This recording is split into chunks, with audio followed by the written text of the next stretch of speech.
Right. So globally, 80% of people displaced by climate related disasters are women and girls. And some of you might already be aware of it in one way or the other, but women hold just 15% of the board seats and only 4% of CEO roles. While these numbers are quite scary to look at for me as well personally, the green economy often reflects the same structural inequalities, which is why we thought that this session today on climate space, opportunities, and challenges is something which is very critical. There are multiple pointers, but I would directly jump into some of the key ones. Rest of the pointers you can look at the screen. Women are not just affected by climate change, but they are leading the charge to solve it, which is why they deserve to be at the decision making tables, in boardrooms, and in all possible leadership positions, which so far is not happening, but hopefully things will improve. But across the world, that for that change to happen, we need more and more women and diverse genders in leadership position, and those voices need to be intersectional. Without taking too much time, I would just like to end on a note that to build a just and sustainable future, it is important for us to center those voices, especially from those who are historically marginalized in every climate conversation. So for now, we have been seeing about the active roles that we have in climate, but there are also certain key transferable skills that we wanted to highlight in this slide. If you are someone who is coming from a strategic planning, systems thinking, or a policy analysis kind of a background, then some of the climate jobs that you could definitely target could be a strategy lead or a program advisor in a climate think tank or NGO. So these are all jobs wherein they don't expect you to have the technical knowledge to lead a climate program. That is the agenda behind it. Very generalist kind of a skill area which you could use in the climate uh, setup. So second important skill area is your project and change management, HR and OD. Like I mentioned, one of the rules as well in the previous slides. So if you are in this particular segment where you have a journalist kind of an experience, you can also become a climate program manager, HR OD partner for a climate organization. You can also work on a capacity building specialist roles or operation manager through which you can also move into a very technical climate projects later on in your career. So if you are already working in an analytical thinking and data use kind of a skill area, then you can also always become a data strategist or a research analyst or MLA lead in a climate space. Some other skill areas that are increasing in the climate space is definitely tech and engineering, because tech and engineering doesn't have a very center specific requirement at this point. Even one of my clients is very open to having technical people from various other industries. So you can definitely try out if you are a product manager in an IT or a services firm, but you want to make a switch to a climate tech industry, that's a very much a possibility. From product manager, tech lead, or being a cybersecurity. And if you are someone who is passionate about building communication application, or if you are committed to building very scalable and secure systems, you can definitely try out your jobs in agri-tech, climate tech organizations. And the important other skill set that we find in impact spaces, BD, sales, and partnerships. You can always have these experiences moved into climate space. If you have done sales, account executive, and you will find these opportunities majorly in the climate finance and tech industry of it. If you're already a very leadership, you're a climate leader or you're a social impact leader and you want to move into a more innovative kind of a role, then you can look for the chief strategy officer or a director of innovation and impact kind of a roles.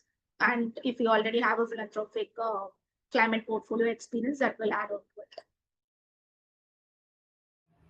So the question is, tell us one thing that enabled you to grow or transition effectively into the climate space as a leader. Interdisciplinary collaboration. Wow, that's really interesting. And really, you can put in more than one response. I'm 100% sure that so many of us in the room would have more than one learning. So I think it would be really good if you could put in diverse experience. Yes. you please feel free to put in multiple responses, and everybody in the room, I think, since most of us, I think, women and diverse genders are here in the room, no men today in this room. So I feel like it would be super cool if we could just see what has happened or what has worked for us in the past, open to new projects and committed to deliver it without prior experience, also upskilling yourself constantly, plus volunteering to contribute or participate in a campaign of interest. That's very interesting because Aishwarya, I think you also covered it in your answers, that volunteering is something that you had also mentioned, and upskilling as well is something that you had mentioned. So that's really nice that some of these things you have already done and it has worked for you. So really good to hear from all of you. Good network and multidisciplinary approach. Yes, a good network is something which is very useful. So I'm glad to hear that it's working for some of us in the room. That's amazing. So yes, thank you so much. And wow, there are more responses. I'm so happy now. Passion towards climate change and ready to accept challenges. Lots of reading and bringing in depth to the conversations. I keep one day aside for strategy and thinking and planning. Because otherwise you're just doing things, doing, and you don't have time to think. And I tell myself it's okay to go slow, but it's very important to think, reflect, and pause. So I would say these are my top three. Oh, I think fantastic. I think these are some of the things that a lot of us might have discussed amongst each other, but to have somebody really like bounce it off or like echo the same opinion and say that okay, it has worked for me. I think that's amazing. And yes, like the point that you talked about, how we need to bounce off ideas, and we don't need to like keep it all inside, right? We can share it, and there will be people who will give us useful opinions or tips, which is why a network is very important, right? A community is very important. So I think that brings me to the third question, that through Nadi's work, especially, you mentioned that it's a fairly new community but still a really big community, and I have had the fortune to meet some of the members in Delhi itself, so that was great. What are the challenges that do you think that women are mostly facing? Something that you've seen overall, that okay, I see a lot of women facing these challenges in the climate space when we talk about leadership. A, and secondly, what are what would be your suggestion to them? Okay, that maybe this is how you can navigate it. Maybe this is something that can be useful. I think some of the, I would say, points already came through when you put in the Mentimeter. I think it's very spot on. Access, and also, so one is access to networks, knowledge, what's happening in this space. And I would say the other thing is being or having or knowing about other similar networks or community which is doing, because I come to that why I'm telling you this. It actually makes a huge difference. So we did a report very similar to what you guys were talking about, women in climate reports, because when I started Nadhi, I knew that there were not too many women leaders, at least not visible women leadership. And when we did our own research and we did a survey and we came up with our own report, one of the key takeaway from that was people who are part of a climate network or a community, while they might have the exact same skills, because I think Aishwarya was speaking about transferable skills, they might be not in the climate space, they don't have the technical expertise, but they have the transferable skills. Their confidence of moving into a climate related job was 70% more than the person who has not in the network, exactly same skill. So you might be a branding person, you might be a finance person or a tech person, just because you know that there is opportunities like this because you're part of a certain network that opens up a lot of things. The other thing I would say is, while access to knowledge can be a little tricky, but there are so many courses, online courses, right from Coursera, edX, everything, right? Every day there is a course which is happening. So that online courses give you some access to some, at least some broader understanding of what's happening in the climate space.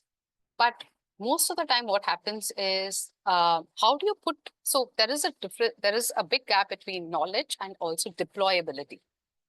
Because I might get all my knowledge by doing a lot of certifications, but you're not able to apply to a job And most of the time, we don't get the confidence also even to go and do that. That's where the whole volunteering, freelancing, project related work. So even there could be different conditions, financially constrained, and then you say, look, I don't want to do volunteering, but there are so many small project based roles which people can definitely look up, because that is one way of testing your knowledge, even before you want to make that complete switch.